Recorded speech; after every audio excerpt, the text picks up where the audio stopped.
And now for something completely different.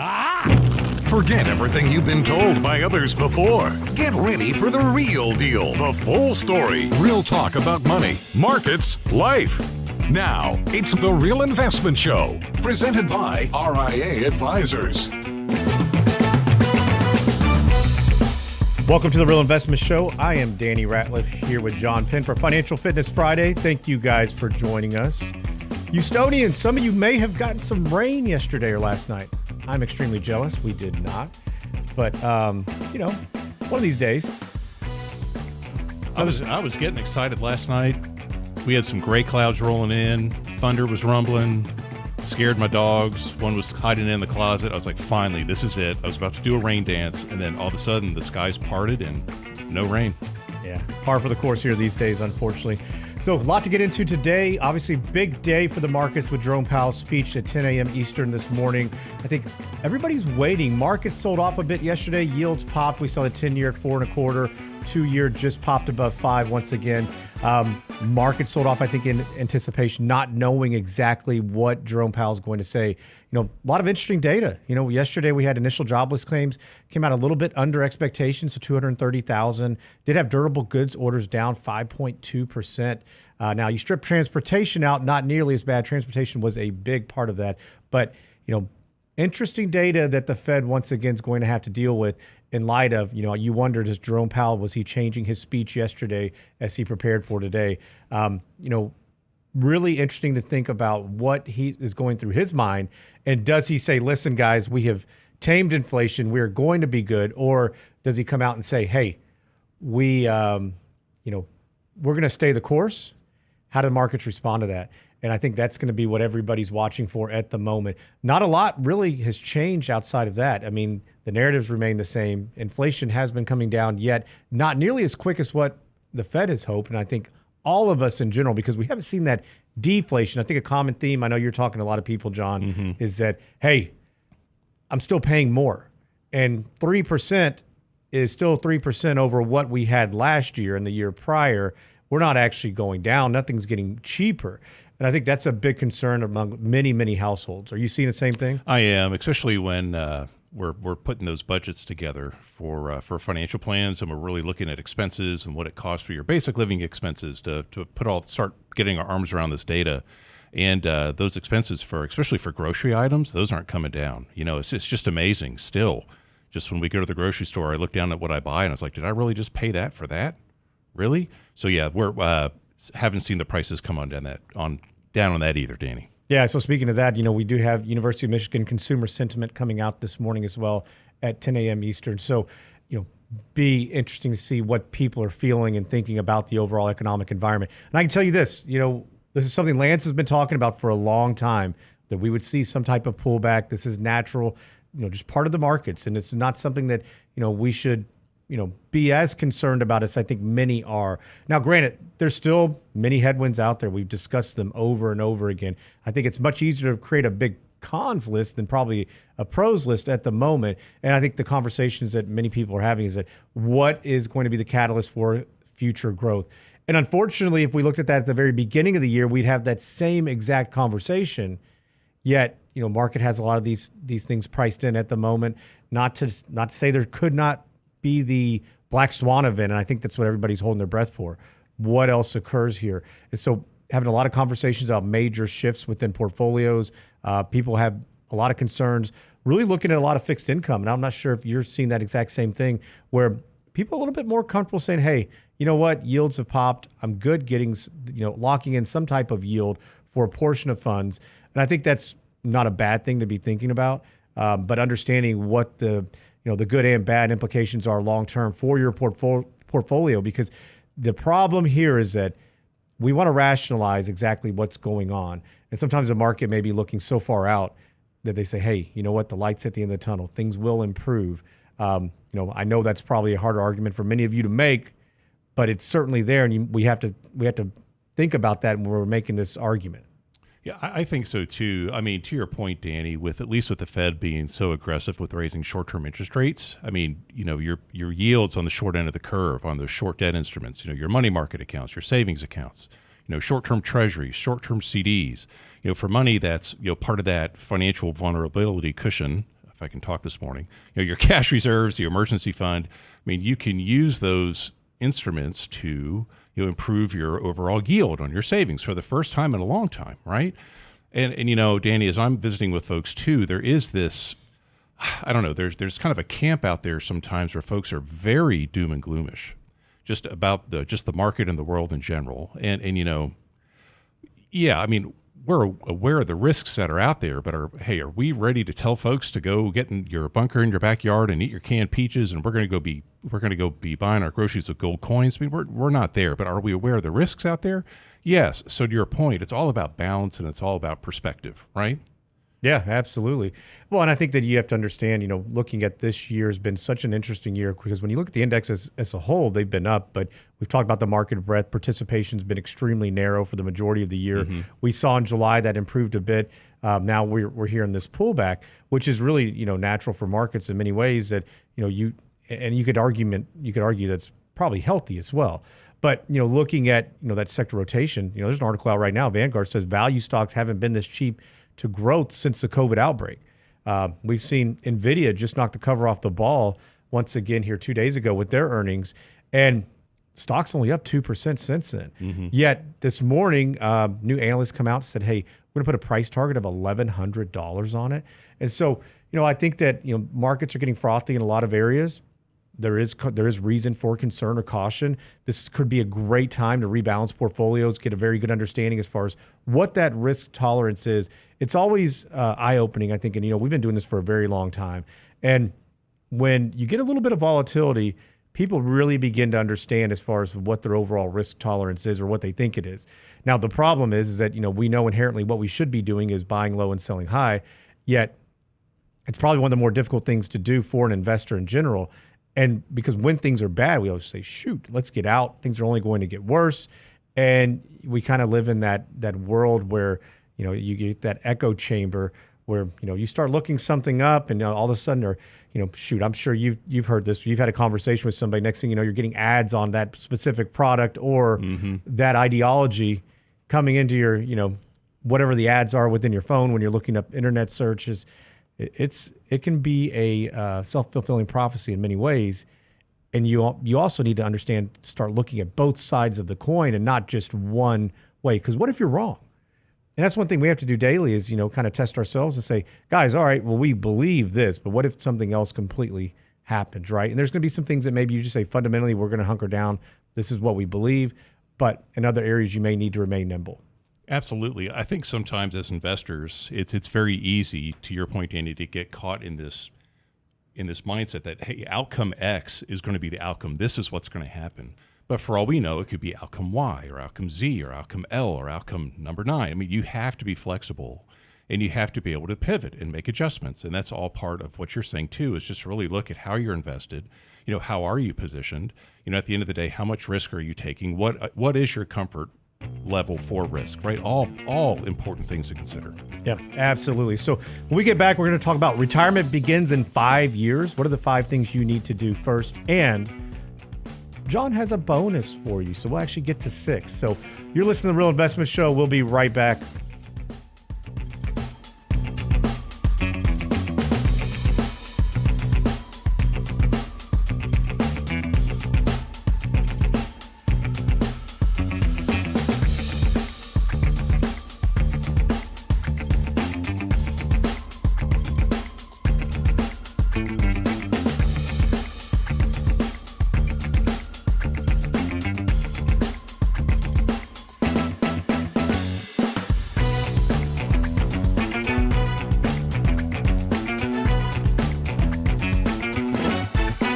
Get daily investment news you can use, delivered at the speed of the internet at realinvestmentadvice.com. Hi, Lance Roberts here. If you're like most people, your 401k plan represents the bulk of your retirement assets. And unfortunately for many, managing your 401k plan can be difficult. There's so many choices, so many things to consider. With just a quick email, a couple of questions, you can put RIA advisors to work for you managing your 401k plan. Get started right now at the website, realinvestmentadvice.com, or simply call call our toll-free number, 855-RIA-PLAN, or again, simply online at realinvestmentadvice.com.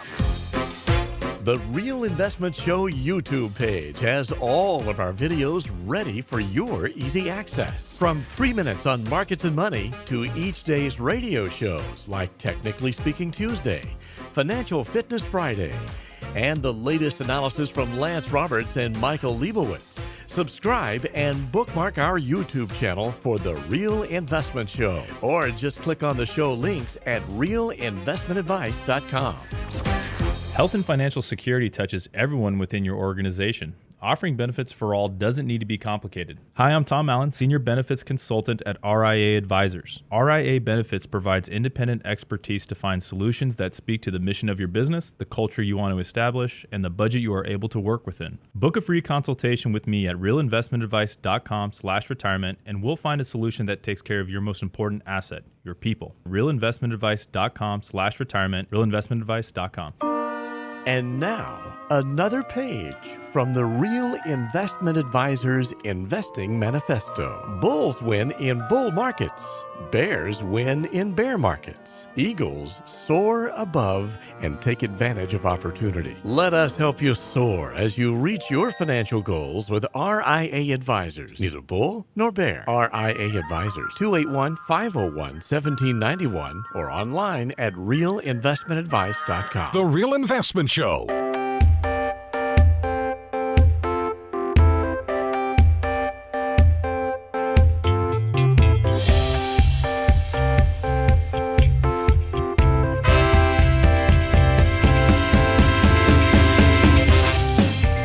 Welcome back to the Real Investment Show. I'm Danny Ratliff here with John Penn. This is Financial Fitness Friday, so we'd be doing something wrong if we didn't talk about some financial planning, right? I know Lance loves this stuff, so he's tuned in, coffee in hand. I think he's getting giddy for it right now. Yeah, maybe he's on the espresso at this point. So, there's been a lot of talk, and John, you actually did a interview with the local Fox station here on planning for retirement in 5 years. Do these 5 things first. And I think we can make a list that's a mile long. Oh, absolutely. There's so many things that need to be taken into consideration.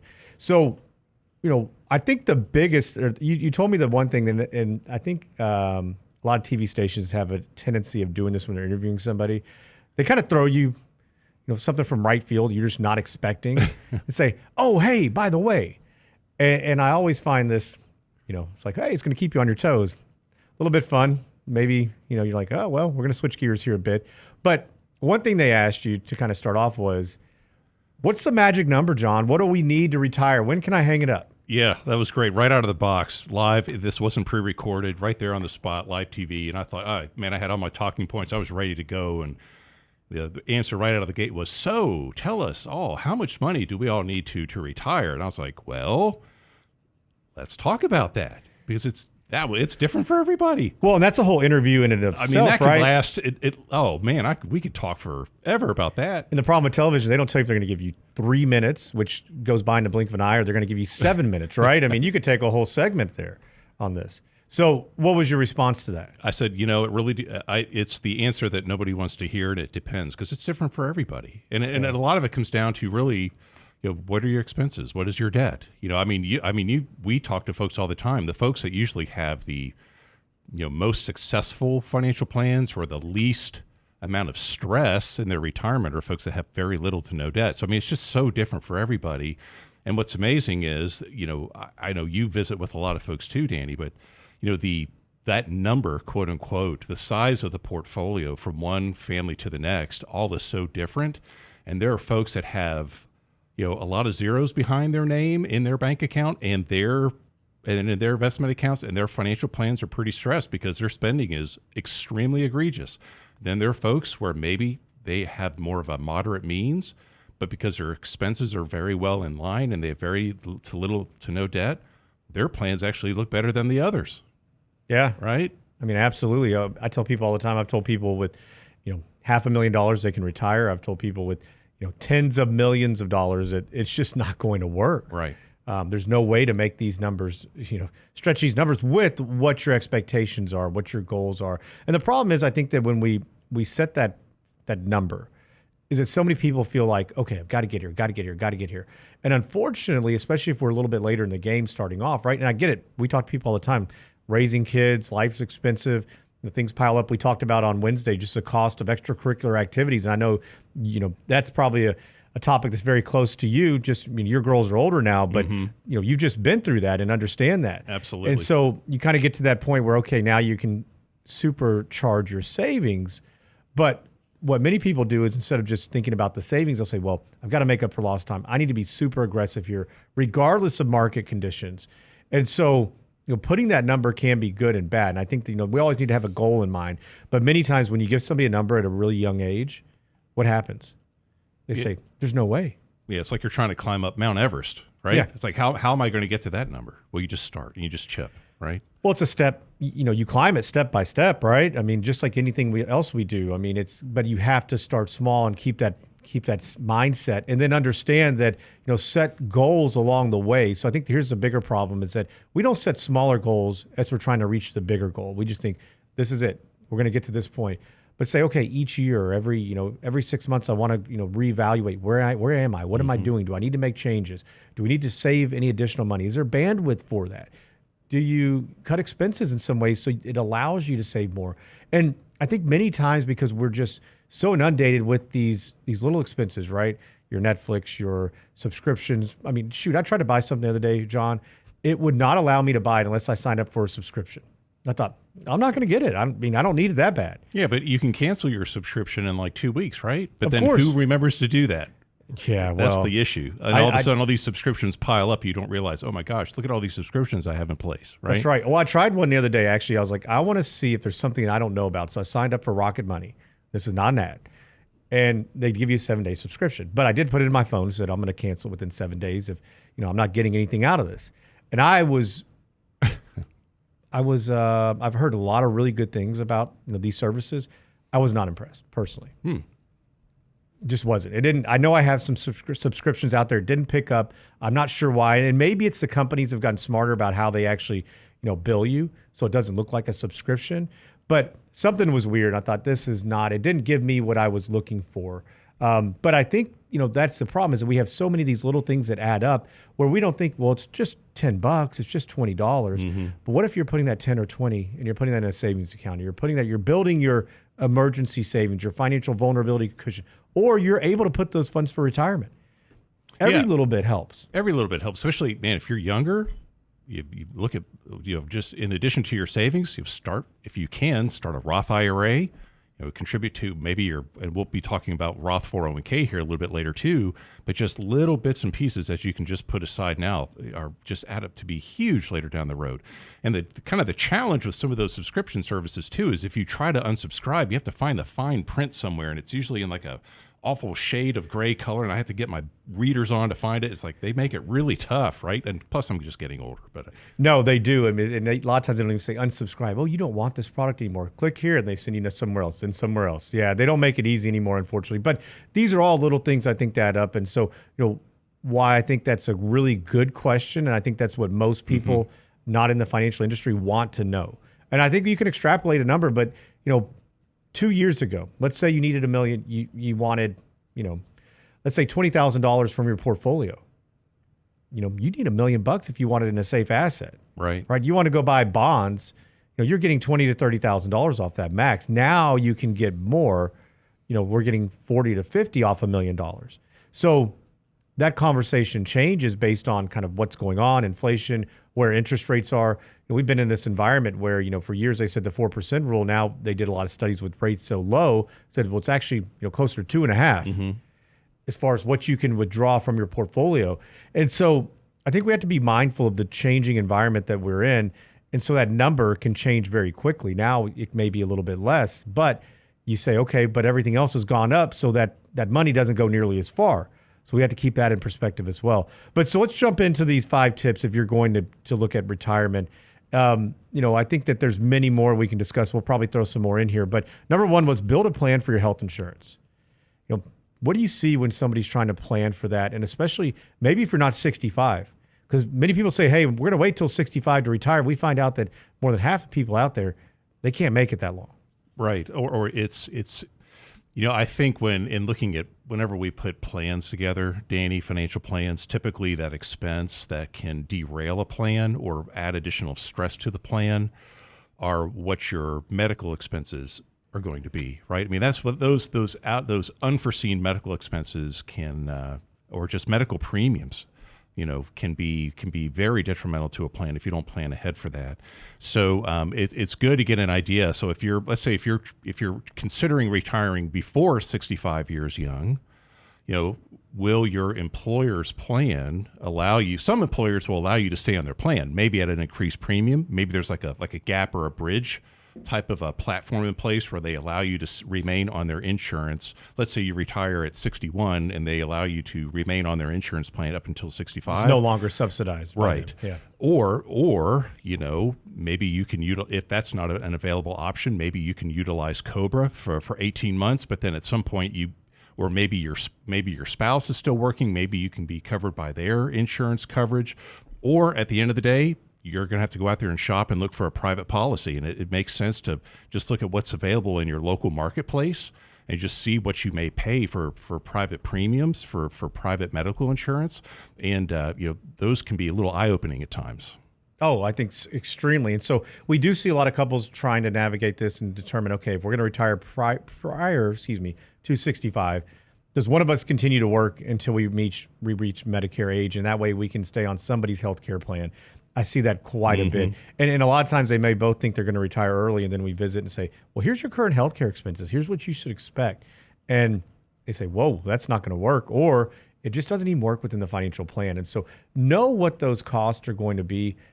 They're typically much more expensive than what most people anticipate, especially if you want something that's going to be similar to what you've had, right? A lot of us are coming off of when you go out, you're finishing work, you've been on a PPO plan, you've been on something that gives you a little bit of flexibility. You may find that it's more difficult or much more expensive, to go on a similar plan. But this is why you look at COBRA. Let's say that the company does not offer, that continuation before you reach 65. Do you go on COBRA for 18 months and then begin to navigate it? That also is extremely expensive. And so healthcare is probably one of the biggest issues that I find is probably unaddressed, although it should be one of the main issues, I think, if we're going to retire, especially pre-65, but then even at 65, the cost is just not as cheap as what people think it is, and it doesn't cover all that we think it does. Well, that's the thing, too. So if you're exploring, let's say, traditional Medicare, where hopefully and most folks would qualify for premium-free Medicare Part A, but then you'll pay premiums for your Part B coverage and Part D for a prescription drug plan. But then there are some holes, there are some gaps in that coverage. So to your point, then you have to look at a Medigap or a supplemental policy to fill in those holes. And depending on what kind of coverage you need, well, that'll be an additional premium you need to pay too. Yeah, absolutely. We're going to finish up this conversation here next segment. John, thank you for such good topics and some good content here to kind of go back and forth with. So I know you talk about this every day, and so it makes it a lot more fun when it's near and dear to you. So no, it's all real life stuff. Absolutely. All right, we'll be right back after this quick break. Thanks for tuning in.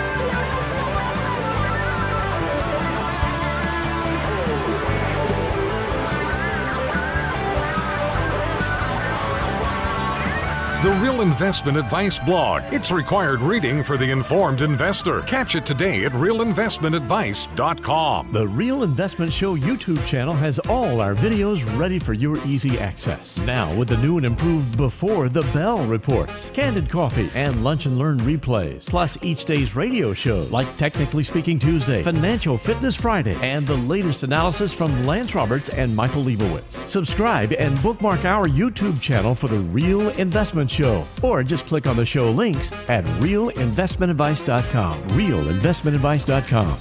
Health and financial security touches everyone within your organization. Offering benefits for all doesn't need to be complicated. Hi, I'm Tom Allen, Senior Benefits Consultant at RIA Advisors. RIA Benefits provides independent expertise to find solutions that speak to the mission of your business, the culture you want to establish, and the budget you are able to work within. Book a free consultation with me at realinvestmentadvice.com/retirement, and we'll find a solution that takes care of your most important asset, your people. realinvestmentadvice.com/retirement, realinvestmentadvice.com. Can't catch the whole show now? Listen to our podcast later at realinvestmentadvice.com. My wife loves to watch scary movies. We're watching this one this weekend and lights are off and we're watching the scary movie, and this one scene where, that somebody's just about to get slashed, and this very tense moment, all of a sudden we hear this noise. Boom! The Real Investment Show podcast. Both of us just go jumping out of our seats, and the dogs start barking, and they run over to the fireplace. I have a raccoon prisoner in my house right now that I'm holding for ransom. I'm waiting for the parents to show up. The Real Investment Show podcast. Same show, your schedule. The raccoon is sitting on top of the flue, and opened to see what was in there, and I saw a little raccoon hand stick over the edge. I was like, nope, you're staying in there. At realinvestmentadvice.com. Yeah, I can only imagine open that flue. That raccoon comes flying out into my living room with two dogs and my wife. This is not going to work out well for the raccoon or me. I have a feeling. And now, another page from the Real Investment Advisors Investing Manifesto. Manage risk and volatility rather than trying to manage gains. You don't have to be right all the time. Long-term investing success is a 70% gain. Let us help you reach your financial goals with RIA Advisors. Neither bull nor bear. RIA Advisors, 281-501-1791 or online at realinvestmentadvice.com. Real Investment Show podcasts are now available from Stitcher Smart Radio at Stitcher.com. Hi, Lance Roberts here. If you're like most people, your 401k plan represents the bulk of your retirement assets, and unfortunately for many, managing your 401k plan can be difficult. There's so many choices, so many things to consider. With just a quick email, a couple of questions, you can put RIA Advisors to work for you managing your 401k plan. It's a quick and easy application. Just simply click Ask a Question at realinvestmentadvice.com or give us a call at 855-RIA-PLAN. That's realinvestmentadvice.com. The Real Investment Show YouTube channel has all our videos ready for your easy access. Now with the new and improved Before the Bell reports, plus each day's radio shows. Subscribe and bookmark our YouTube channel at realinvestmentadvice.com. You're listening to The Real Investment Show.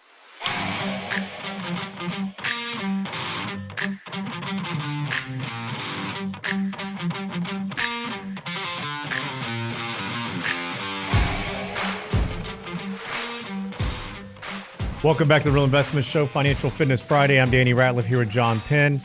Been talking about 5 things you need to do leading up to retirement. Throwing a couple more in here. One thing you did just mention, though, John, is we were talking about healthcare insurance and like how that's the elephant in the room.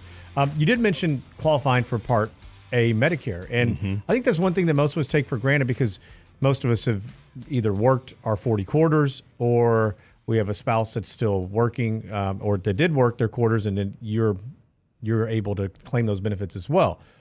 What exactly needs to be done to make sure that you're not paying for it? Because I think that's one thing. If nobody's ever paid in, it's a lot more expensive than people anticipate. Yeah. So with that, if you're 65 or older, you're either a U.S. citizen or a permanent U.S. resident who's lived in the U.S. for at least 5 years, that you're eligible to qualify for Medicare, Danny. But in order to get that premium-free Part A, to your point, if you or your spouse, if you've worked and paid taxes into Medicare, right, for 10 years, or then there's 4 quarters a year, so you have to make sure that you've paid in for at least 40 quarters, right? And then you would be able to receive that, premium-free, Medicare Part A. Yeah. So Part A is hospitalization. Right. Part B is going to be your normal doctor's visits, Doctors, preventative care. outpatient, things along those lines. And then Part D is your prescription coverage. There's Part C, which is Medicare Advantage, covers a little bit of all of that. But we want to be cautious with that as well, just because of some of the rules and stipulations associated with that, and not being able to get care you may want. That's a whole nother rabbit hole. We could spend a whole segment on that, and maybe we will here in a minute. But so. Next step on things you need to do for going in or thinking about retirement is pay off any debts you have left. And this is one that I struggle with sometimes. I'm always a big fan of not having any debt, no doubt about that.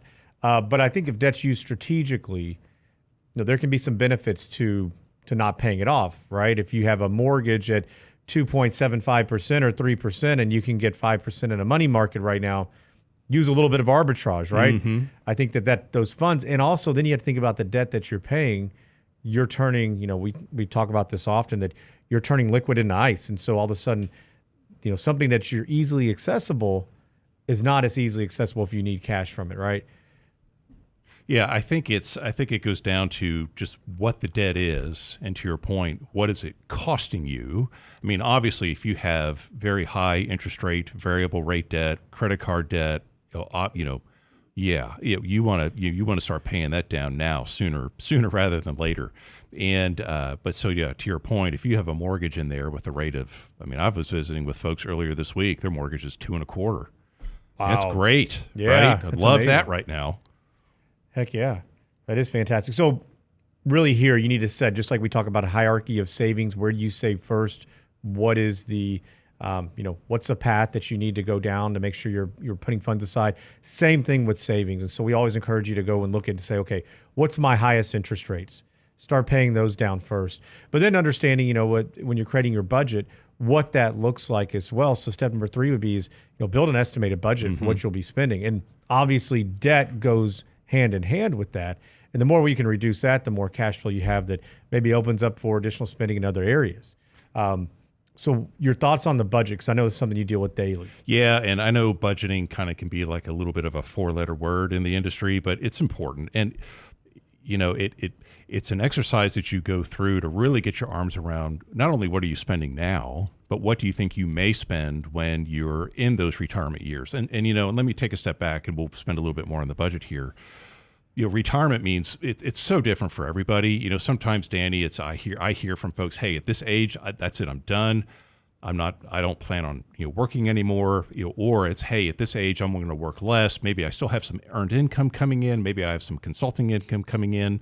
But regardless of what your goal is for what that magical age is when you want to retire and what that looks like, you want to get an idea about what you think you might be spending at that point. And so when you go through that budgeting process, it's not so much about really focusing on what you're yes, you want to focus on your basic living expenses.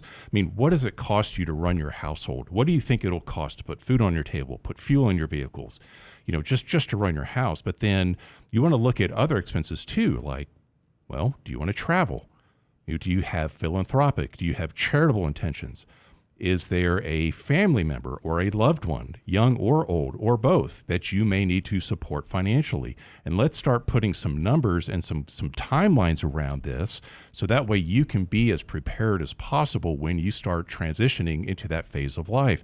And so, those, and there's a lot of different budgeting, applications out there that you can use. But I know there's a retirement workbook that we have that it'll kind of walk you through all things that you have to think about when it comes to financial matters. And what a lot of these tools are designed to do is you're going through it. It's designed for you to go, oh, yeah, I didn't think about that. Oh, yeah, I didn't think about that either. Oh, boy, I didn't think about that. And so it just helps you take a very well-rounded approach to look at this budget, because you have to have some sort of an idea about what you may spend. And the budget, I always tell folks, you don't have to hit this on the penny. You won't, but at least it's a starting point, and it's something that you can come back to and change and update as you move forward, just to make sure you're just staying on track, right? Yeah, you're going to find that you're going to have trends that are going to pop up, things that are going to change, and unexpected expenses. Those happen frequently, and sometimes we get those that may happen month after month after month for a while. But then we need to determine: is this an actual trend? Is this a one-time deal? Did you have to replace your roof, a new AC,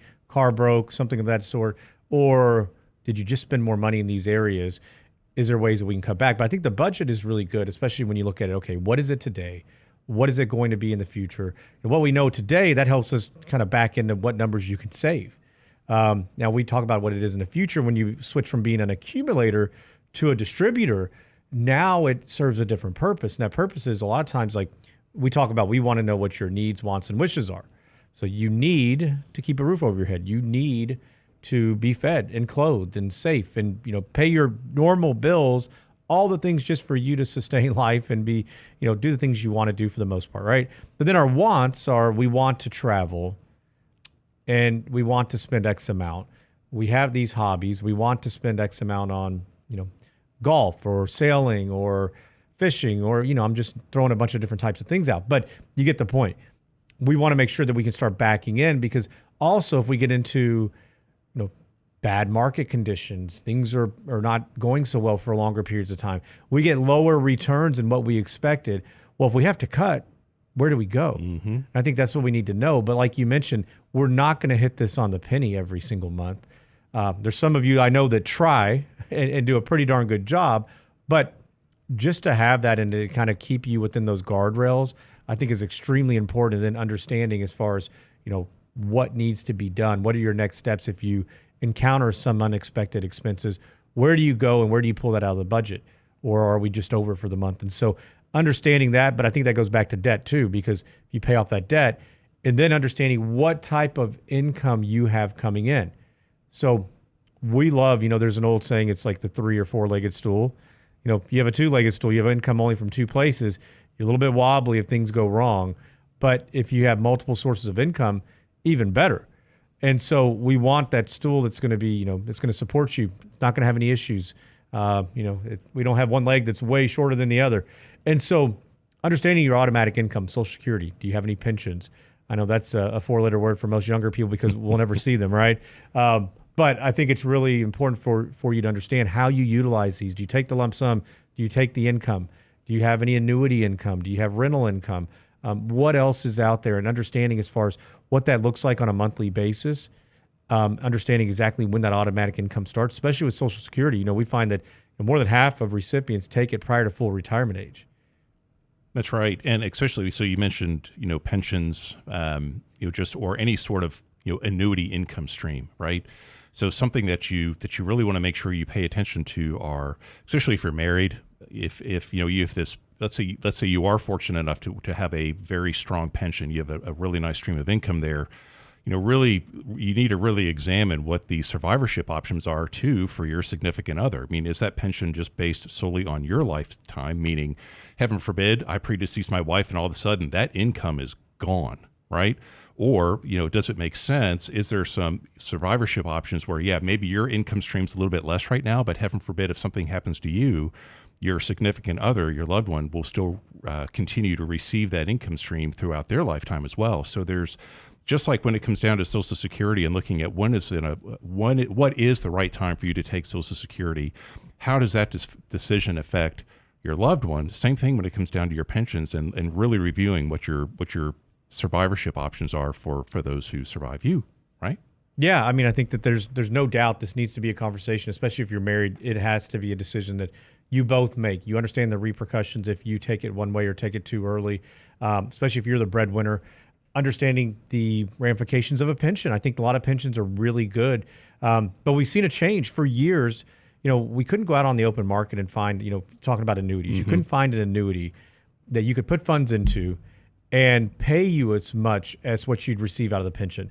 And now it's actually more common. You can actually go out there and find something like that, and it gives you a cash refund. So God forbid, the problem with most pensions, and I think why many people take the lump sums, because having that guaranteed income is really nice. But we know there's no cost of living adjustment. But we also know that if something happens, God forbid, to you and your spouse, you pass, let's say you've taken one payment, those pension funds are gone. Boom, mm-hmm. Poof. So a lot of people are more inclined to take that lump sum. But what we found, though, is that as of this last year, people have been able to go out and find an annuity on the secondary market, actually get a cash refund, and get a higher payment, which is really nice. And, we can get more creative with things right now just because yields have increased. So I think there's a little bit of a benefit to that. But we're going to talk a little bit more about this when we get back, and then talk about, does having guaranteed income allow you to take a little bit more risk with your portfolio, or should you start paring down risk as you get closer and closer to retirement? You're listening to Real Investment Show. We'll be right back.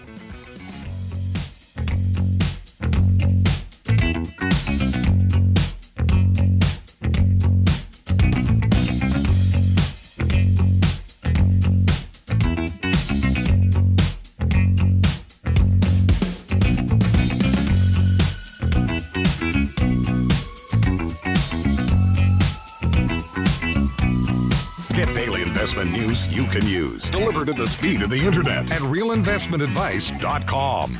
Oh, Red, I declare, I plumb miss that candy coffee. Whatever am I gonna do? Don't you worry, little darling. We'll watch it again on our YouTube channel. Why, Rhett, I never. The Real Investment Show YouTube channel has all of our past presentations, from Candid Coffee and Lunch and Learn to special topic discussions, and all of our live show recordings preserved for you. Subscribe now to the Real Investment Show YouTube channel, or look for the link on our website at realinvestmentadvice.com. Hi, Lance Roberts here. If you're like most people, your 401k plan represents the bulk of your retirement assets, and unfortunately for many, managing your 401k plan can be difficult. There's so many choices, so many things to consider. With just a quick email, a couple of questions, you can put RIA advisors to work for you managing your 401k plan. Get started right now at the website, realinvestmentadvice.com, or simply call our toll-free number, 855-RIA-PLAN at realinvestmentadvice.com. Small businesses are now being challenged by the lack of employees and how to attract and recruit the best employees. To get the better employee, you'll have to offer a better package. Hi, I'm Tom Allen, RIA Advisors Retirement Plan Consultant. Don't assume a 401k plan is too costly or complicated for your small business to offer. Let us show you how to make the most of an affordable and effective plan that will deliver true value for your business and your employees. Call me toll-free at 855-RIA-PLAN or online at realinvestmentadvice.com. That's realinvestmentadvice.com. And now, another page from the Real Investment Advisors Investing Manifesto. A passive investment portfolio requires active risk management. It's not a choice, it's necessity. Diversification doesn't protect against risk of loss. Let us actively help you reach your financial goals with RIA Advisors. Neither bull nor bear. RIA Advisors, 281-501-1791 or online at realinvestmentadvice.com. The Real Investment Show.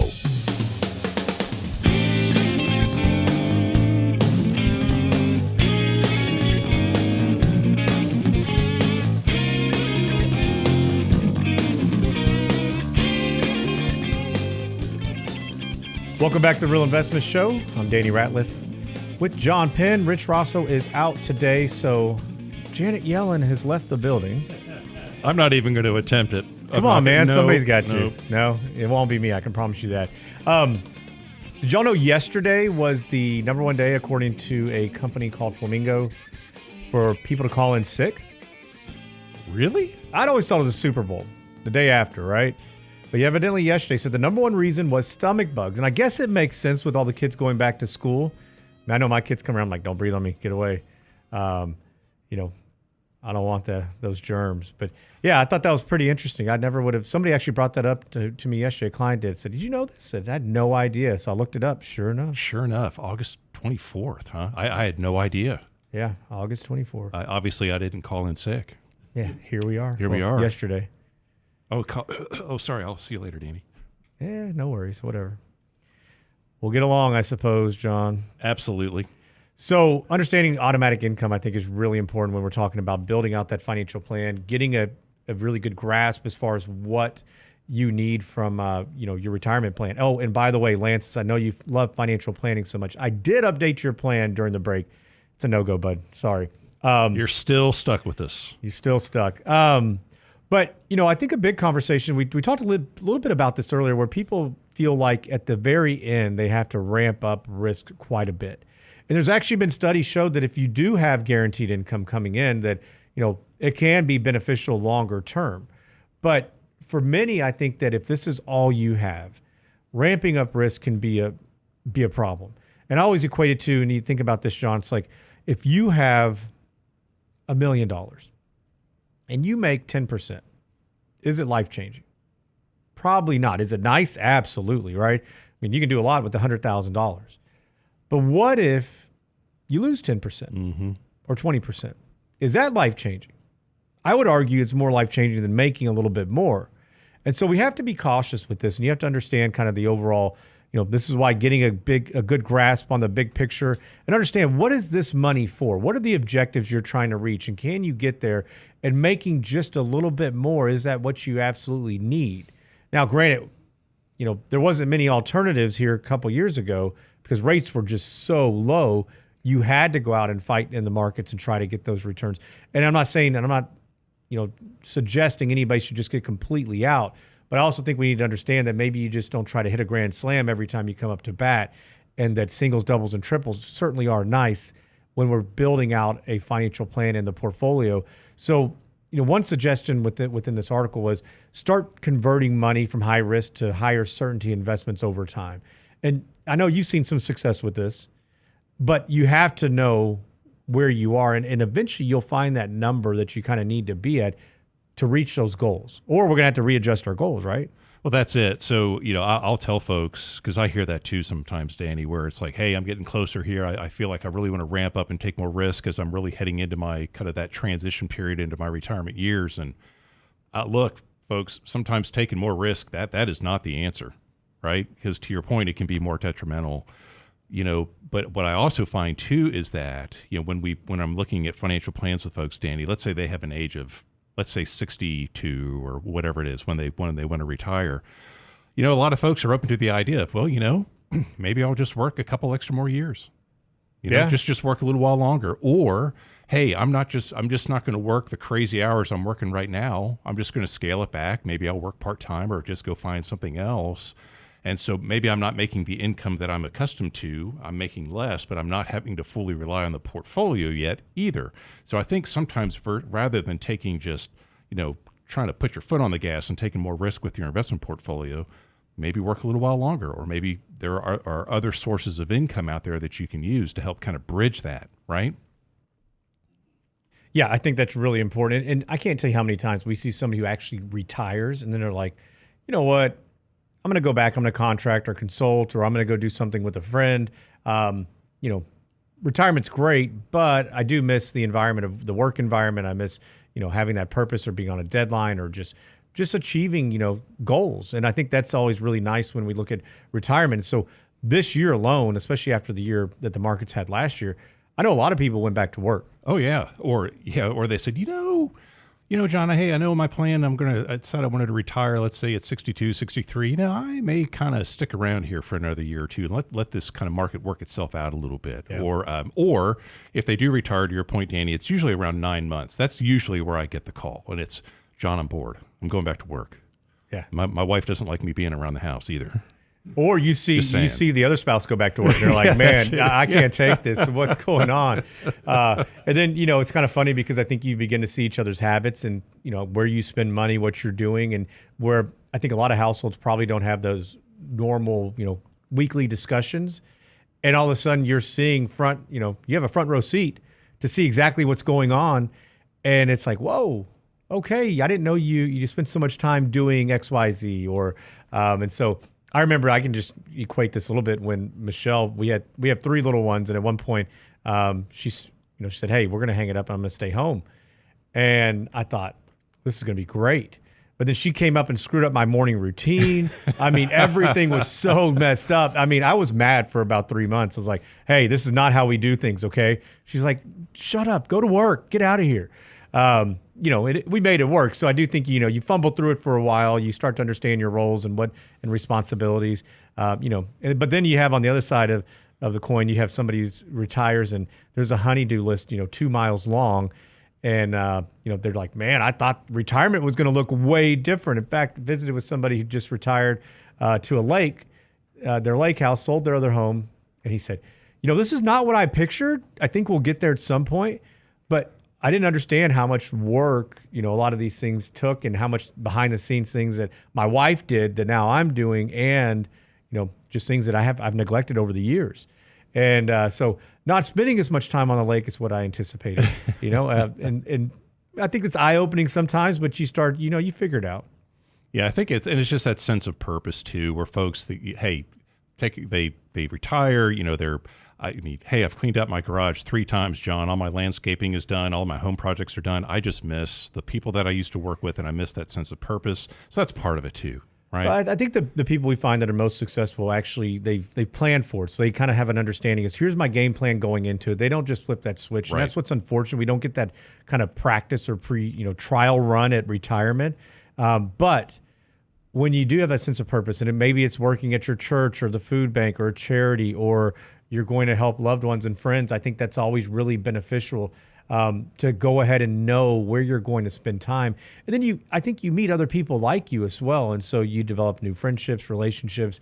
That's always promising. But so want to move on just because of time here. But so the bonus one we've talked about is that if you're in, and this is one I think that people struggle with, especially as you're getting closer to retirement, should you put funds into a Roth 401k?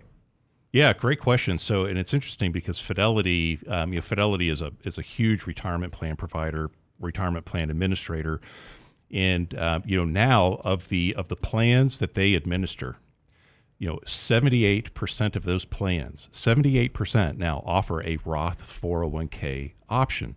But Danny, guess of the plan participants that participate in those plans, guess how many actually utilize the Roth 401k? You have an idea? I'm going to guess like 30. 14%. Wow.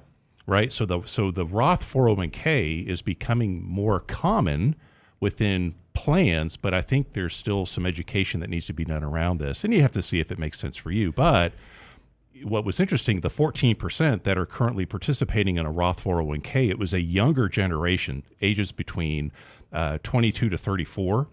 And, but I'm finding too now that, folks that are a little bit older and they are getting closer to retirement, hey, it's okay. If you have the ability to contribute to a Roth 401k in your plan, it's kind of like the faucets. Maybe you turn the faucet down a little bit on the pre-tax side and start dialing up the faucet on the after-tax side. So that way, when you do retire and you're starting to pull these monies out of your retirement plan accounts, you can have a more diversified layout of accounts out there. So it just helps you manage your tax bracket when you get older. Yeah, I mean, just that alone, just saying 14% of people actually use that, that tells me we have a lot of work to do. I think so too. We're big fans of Roth 401ks. I think there's probably misconceptions with that as well, because there are income limitations on Roth IRAs. So if you do get somebody who starts making more money, they say, I can't contribute, I make too much. But that's not true of the Roth 401k. We can always contribute to it. Now, is there a sweet spot maybe that you should be putting aside in that? Yes, right? I mean, I think if, looking back, I think many people say, shoot, I don't care how much I paid. It'd be really nice to have everything in that Roth 401k, because then, you do your time within it. Once you roll it to an IRA, you have so much more flexibility. It doesn't impact Social Security if you do take it early from an earnings test. It doesn't impact Medicare premiums from an earnings test if you take too much money out.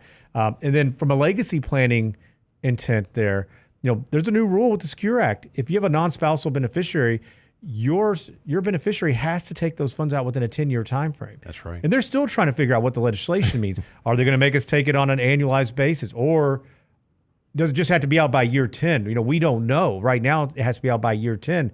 But each year, the IRS kind of tells us, well, we're not quite done. We're not sure what we're going to do. They did give us some guidance here just this last couple of weeks saying, guys, don't worry about it for this year. Last year, they didn't give us as much, forewarning. It was kind of taking it down to the wire. So there's a lot of options out there. Roth 401k is certainly a really nice feather in your cap, especially for somebody, a younger saver.